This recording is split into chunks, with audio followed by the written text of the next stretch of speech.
ఇంకా గ్యారంటీ అంటే రైతులకు 2 లక్షల రుణమాఫీ చేయి, గ్యారంటీలు అంటే 2000 నుంచి 4000 వాళ్ళ అకౌంట్ల గవ్వి గ్యారంటీలు కాపాడి చేయి.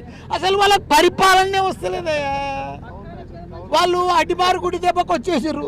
దాన్ని మనం వాళ్ళు ఎప్పుడు అనుకోలే ప్రభుత్వంలో వస్తామని, వాళ్ళు సీఎం అవుతామని కూడా ఎప్పుడు అనుకోలే. దాన్ని మనం వచ్చేసారు, ప్రజల తీర్పులు ఇచ్చారు, అచానక్ వచ్చేసారు. వాళ్ళకి పరిపాలన వస్తలేదు.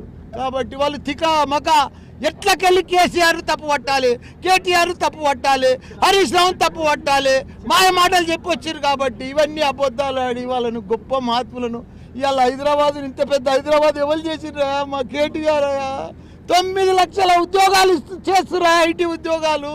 ప్రపంచంలోనే పేరు వచ్చింది.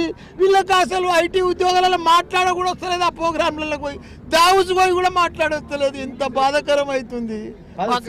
సెల్ఫ్